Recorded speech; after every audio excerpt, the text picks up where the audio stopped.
Okay, the actual process of cleaning. Now, the first thing to remember is that lead, which is, of course, what all the projectiles are made out of, is a very toxic substance. We don't want to get any of that on our hands. Unless you have hands made of stone, you will absorb some of that through your pores, which are, hence their name, very porous. Gloves. Gloves, gloves, gloves. Use them, or, well, don't lose them. That's not really a rhyme that applies here. You don't have to get black gloves, but if you do want to look like an extreme operator, then of course you do need black gloves. There's really no option to the contrary. Okay, basic things that we need are going to be solvent. I have two particular ones here. I neither endorse nor deny the effectiveness of any of these. They just happen to be the ones that I use.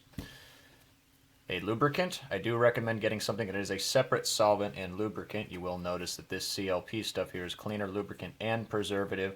I only use it for the former, none of the latter. Separate lubricant, and in this case I have a high strength cleaner as well.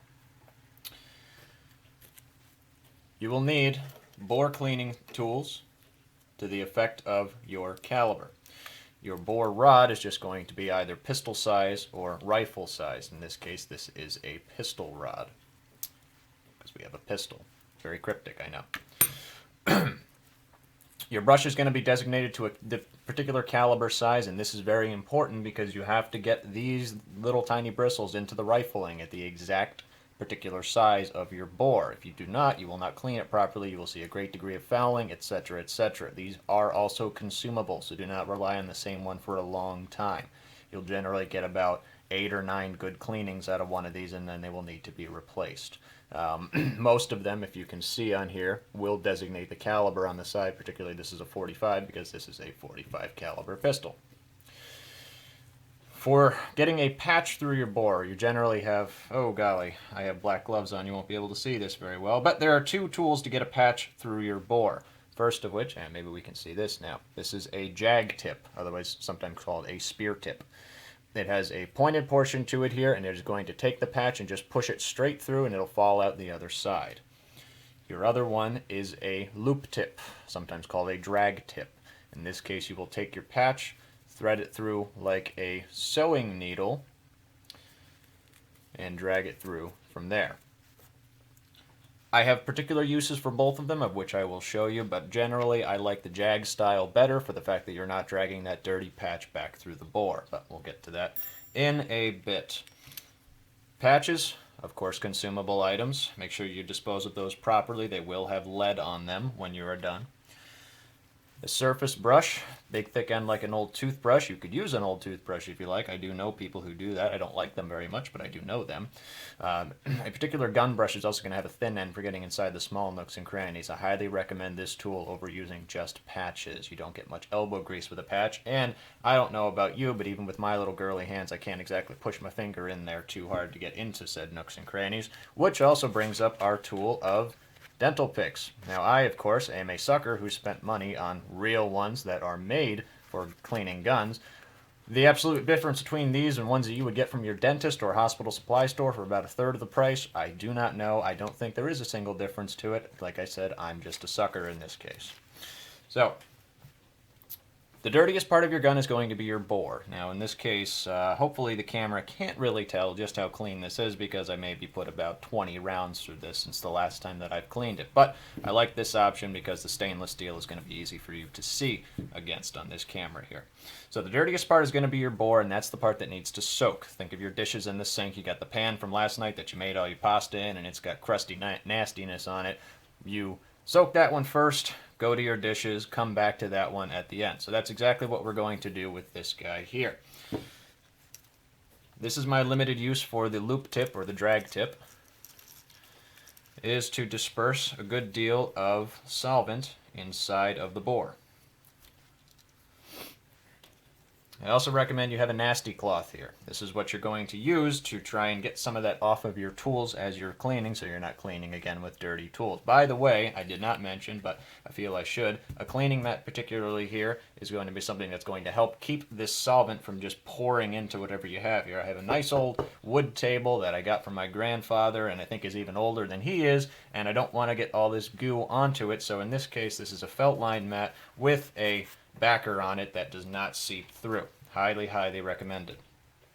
Newspaper, cardboard box, they work too, but of course they will absorb and bleed through, so go this route if you can at all. Take your now threaded patch and give it a good saturation of solvent. You don't need to be wasteful, but we're pretty much going to have it pouring out of each side of the bore when we go through. Now, whenever you put anything through here, always follow the path of the bullet. Go towards the muzzle as the bullet itself would do. I'm trying to take that nastiness and put it through there. So we give that a couple swabs in and out. We're not really doing much cleaning in this case. We're just going to be dispersing that solvent through there so that it starts dripping and pouring out each side. Now we're going to take this and let it sit like we do with our nasty dish. Generally, this back plate, against which, when it's in battery, your chamber will sit, will be the second dirtiest part of the gun. Now, something to take into account. Your solvent. Pump squeeze bottles. God, it is sure easy to just go squirt, squirt, squirt and let it sit on there and start building up and taking down all the nastiness on here. I highly recommend you do not apply your solvent directly to any portion of the firearm for fear that it will get inside the nooks and crannies that even with a dental pick you can't get it out of.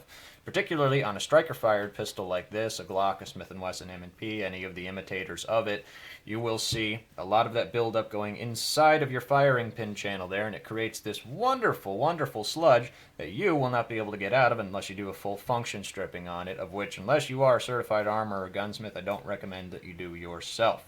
So, take your solvent and apply it directly to your cleaning tool, be that a patch, or in this case, I'm going to use my brush. And again, when we take the solvent, we put it on our nasty cloth. Work it through there, and then we apply it to the gun's surface. Now that sludge that you're creating out of the carbon, the lead, the unburnt powder is a good thing to have because it's very easy to soak up with your cloth. However, it is again going to get into the nooks and crannies if you have too much dispersion of it here. Now you don't have to go absolutely crazy with the scrubbing because the solvent's there to do that job for you. Sorry, I'm trying to keep this so you can see it. Might need a little bit more. And when you start to get that nastiness on the tip of your brush from the carbon, that's what your nasty cloth is for. And look how it takes it off and cleans it up.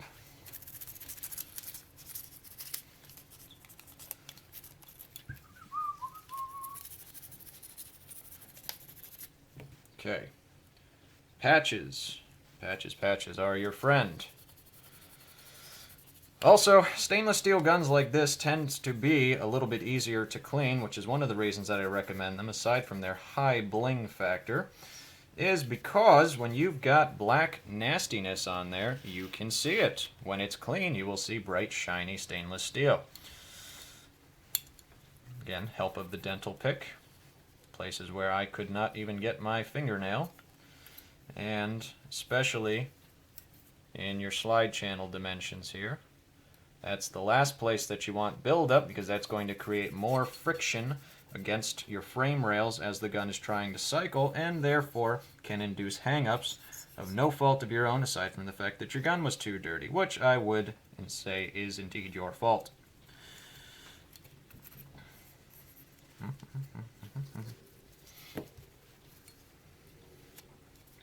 Now, can you get every little bit of dirt, gunk, carbon, residue, etc. off of here? Sure you can. Are you going to use this as a target shooting gun, in which case you're just kind of trying to see how much you can foul it up? Go right ahead. Are you going to use this as a defensive gun for your home, for a carry piece, anything like that? Well, do you want that dirtiness to be the X factor that made it malfunction on you when you were trying to save your life? I think you don't, because I sure don't. I consider myself decently level-headed. Got a bit of a big head, but it's level at least. Okay. Now, I expect you to spend a lot more time on this when you're not trying to show other people how to do it, but that is the basic principle of getting all the nooks and crannies on here. Be sure to get behind your extractor here. That's going to be a place that carbon loves to build up. Try and rotate this because I'm not sure exactly what the camera angle is, but I'm saying behind this guy here is your extractor, and buildup loves to come back there. Dental picks are nice. If you got a lot of buildup, you can actually start scraping that crustiness off of there. Don't worry, you're not going to hurt your gun. Let's try and get a close-up of bright, shiny stainless steel. Again, very good reason to get a bright, shiny stainless steel slide at least. Your frame has lots and lots of nooks and crannies on here. So generally I say take your time, but you don't have time for me. You're trying to get back to your day. Fortunately, again, for the sake of this video, this gun is not particularly dirty. Now, I recommend going pretty darn light with the solvent when you're going on a frame, especially the overly complicated striker-fired pistols. Well, not overly complicated, but complex in the form that a lot of it does ride in the frame for your moving parts to be the nooks and crannies. What you will oftentimes see, especially if you apply your solvent directly to the frame in this type of pistol, is a lot of it bleeding out of the trigger, especially its trigger safety or of your magazine release when you're actually using it, and that takes a long time for it to just go away by itself. A lot of times it does not, especially if you use something that's a CLP that has an oil in it. Now, I'm not a chemist by any means, but from my powers of observation that I have seen, I've noticed that the ones that are solvents only, their job is to dry out the gun, break down oil, carbon deposits, etc., so they tend to go away after a while. Not too long of a while, anyway. The ones that are oil-based, and in having some form of lubricant to them, like a CLP, they don't tend to go away after a while. In fact, they tend to just kind of stay there for a long, long time. They're also, I believe, activated by carbon in some form, and the fact that when you continue to shoot the gun, they continue to glob up. If you clean your gun very, very regularly, that's not a problem, but if you're at least anal retentive, like I tend to be, I don't recommend this process. If you're doing your due diligence, you will get all of the nooks and crannies by moving your takedown lever. Just remember when you do reassemble it to have your takedown lever up or your barrel pin in place, whatever your particular gun calls for. Magazine channel is a place that a lot of people miss. It is pretty darn dirty, especially after your mag change and you take that dirty magazine, dump it back through there. It tends to pull some stuff out of there. Speaking of your magazine, you shouldn't have to do much work on here, if any at all, but I at least recommend taking one of the patches that you've got and just wiping down your follower and usually the top half of the magazine itself. You can go to the 9s if you like. If you got a magazine that has a removable plate, and remove the whole thing, take the spring out, clean the follower on both sides. I generally reserve that for about one time a year, and I do it for all of them when I'm incredibly bored because it is very boring. If you have a recoil spring that's captured like this, you're not really going to be able to do anything for disassembly of it. I don't recommend giving these a extensively thorough cleaning. They generally don't require much at all, if anything, but it never hurts to give them a wipe down. There's a big point of contention out there. Do you lubricate your spring? Do you not lubricate your spring? Golly, I'll say I lubricate it in the sense that maybe once a year I take my CLP and give it a thin coating just to keep it from tarnishing, since the metal that they use in these springs does tend to be prone to it. But as a rule, I don't use it to lubricate or anything like that. Now that we've cleaned all of our other components, again, this simple pistol has very few of them, we're back to our barrel assembly. We've already got the solvent in there. It's already been working to break down for us. So we're going to take our caliber cleaning brush, whatever your bore size is, and make sure when you're doing this that you're going all the way through and coming all the way back. You don't want to stutter in between. You don't want to do any of this crap or twisting it, anything like that. The brush is designed to clean it for you. All you have to do is go all the way in, all the way up. You do that about half a dozen times or so. Remember, it shouldn't require much effort as long as you've got the right bore size through there. If you're sitting here really forcing the darn thing, I might want to double check and make sure that you got the right one. Once we have cleaned out, or rather scrubbed the bore, remember this doesn't do any cleaning, it really just scrubs. Now I like to use my jag tip. Or again, if we use the loop tip, it's going to take that nastiness that we push through there and soak up with the patch, and it's going to put it right the heck back in there. So, recommend that is not done. A lot of times one patch is just going to kind of float through there, so I usually double it up when I use a jag tip like this, and take and push through. Okay, well, don't do it like that. My apologies. This is a particularly thick patch. Southern Bloomers. Very good brand. More like a cut-up t-shirt than a gun patch. Generally tends to be more of a gauze pad or so. But now that we've run it through there, you see this nice spiral star pattern on there. That's from going through the rifling. That is what it's picking up. I don't usually recommend reusing these patches for anything other than cleaning up the feed face, the feeding ramp, chamber face, your locking block, etc. Around here. You'll generally have a little bit of buildup out here. Sometimes you need your brush. In this case, like I said, the gun is pretty clean to start with, so I don't.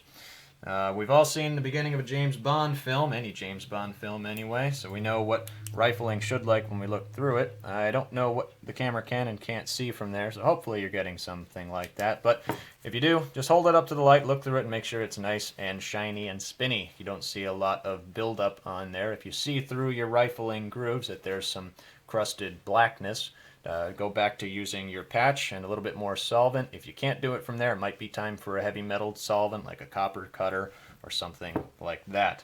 If you use unjacketed rounds, that generally tends to make it worse. Copper jacket or some form of metal jacket will keep it a little bit cleaner. Anyway, so the gun is all completely clean. We're just going to say that we fast forwarded through here and let everything sit for a minute or two. Let it all dry out. If there's any remaining solvent on there, we don't want it to start eating away at our lubricant.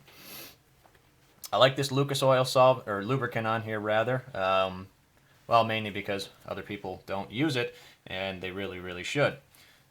Depending on your gun, its tolerances, what you're using it for, you may want to go with something that's a little bit more viscous and dense, or a little bit thinner and has more metal bonding properties to it, etc. In this case, this is a bit more viscous of a lubricant, but this is a thinly fit gun, so it doesn't need very thin lubricants to work into its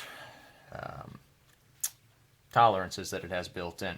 But with this particular style of gun, if you do have a Glock, Springfield XD, Smith & Wesson, etc., you will definitely want to put less lubricant than more. You can always put more on there, but it's hard to get the excess off. In this case, these guns are better served under-lubricated than over-lubricated.